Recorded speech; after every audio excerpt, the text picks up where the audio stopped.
Kasamahan kong mga huntingeros dyan, magandang umaga sa inyong lahat dyan. Naglilinis po ako ng gamot, yung tinatawag natin na dugtong ahas. Itong dugtong na ahas na tawag sa amin dito probinsya, sa amin sa Bisaya is himag. Itong himag ay maganda itong mga gamot sa ating katawan, lalo na yung mayroon tayong mga sugat, may paso, yung mga paso, yung tawag natin paso, kagat ng ahas. Kasi ito, marami kasi itong pangalan, dugtong ahas, himag, at saka ito pahuling kahoy o pahuling bagon. Yan ang tinatawag dito. Kaya nga ito, pwede itong igamot kahit anong klaseng sakit sa ating katawan, lalo na yung mga galis, yung mga arthritis, yung mga lumulubo ang katawan, pwede ito. At saka yung cancer, ulcer, TB, pwede ito. Pwede tayo mag-inom nito. Yung langis, pwede itong inumin. Ang mga langis nito. Itong kahoy na ito, matagal na itong sangkap ko sa aking mga gamit. At saka, ito talagang inaano ko noon. Na inalala ko noon sa mga tiyanggihan. Kasi ito, mahiwaga itong kahoy. Dahil ito, kahit kumukulo na lana, kahit ililigo mo yung lana niya, hindi ka mapapasok. Hindi ka mapapasok. Kahit ilagay mo kahit saan na parte, masilang na parte sa iyang bagay sa lakatawan mo, yung langis nito, hindi ito makapasok. So maganda ito ilagay sa ating mga halimbawa, yung paso, yung nasugatan tayo ng apoy, yung mga sugat, samad, at saka yung kagat ng ahas, kasi dugtong ahas ito sa yung mga galos, lahat po pwede. At sa atin din sa katawan nito, sa loob sa ating katawan, gamot din ito sa mga TB, yung mayroong TB, ulcer, sumakit yung stomach mo dito, tiyan mo, yung tinae, sakit yung tinae mo, parang napuputol. Ito, mag-inom ka lang nito. Pwede ka mag-inom nito ng langis. Pero, itong langis, magandang inumin nito, ilaga mo. Ilaga mo nito sa kardirin. Ito ang gawin mo ng kape. Ito, maganda ito.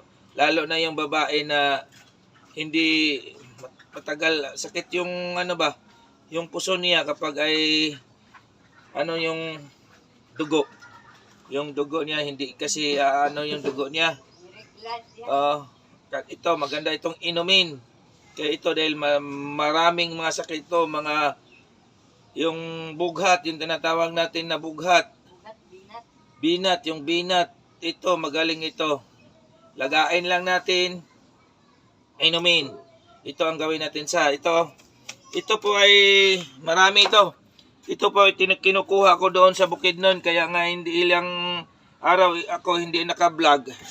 Dahil malayo kasi itong mga baging na ito, kahoy na ito. Dito sa atin sa Mindanao dito sa Lanao, Oben, Sambuanga, bibira lang tayo nito makakuha nitong dugtong ahas o himag pahuling kahoy. Kasi ito, doon natin ito makukuha sa Bukidnon, Maramag. Doon ko ito kinukuha. Ilang araw ko doon, mga nahigit na isang linggo yata.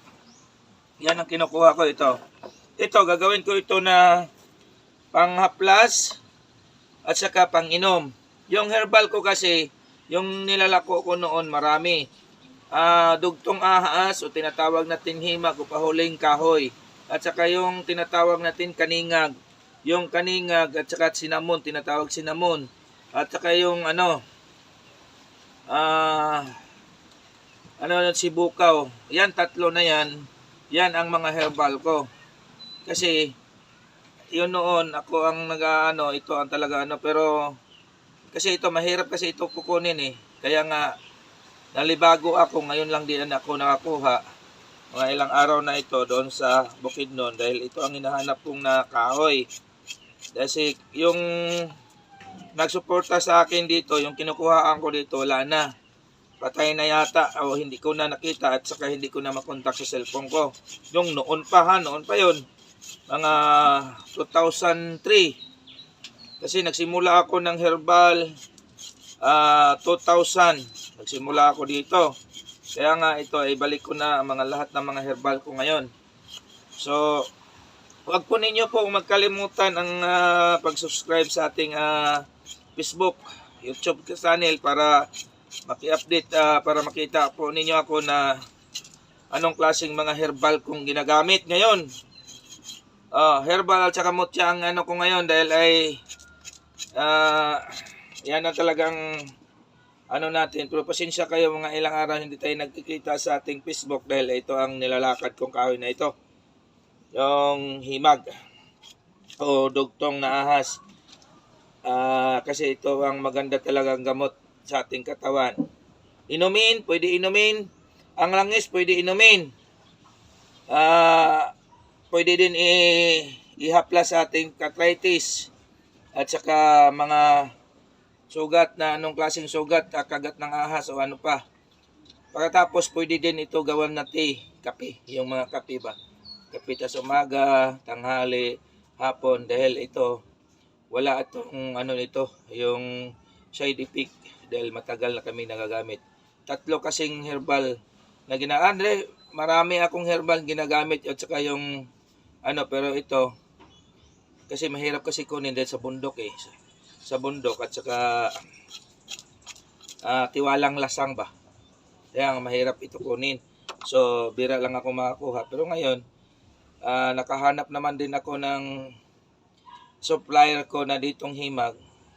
Baka tuloy-tuloy na po ito. So hindi ko po habain yung ano ko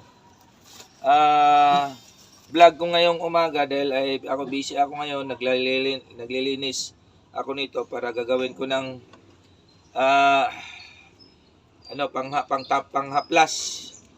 Maglalangis pa ako mamaya para maano na natin, mauusar natin.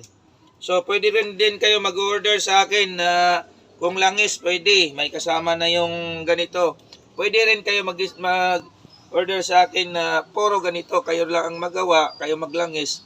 Dahil ang maganda kasi dito, kayo ang maglangis. Kung hindi kayo pwede maglangis, lagaan ninyo, gawan niyo tea. So, yan lang po, magandang umaga po sa inyong lahat yan. Nakakasamahan ko Hunting sa Huntingera. So, mahiligin sa herbal.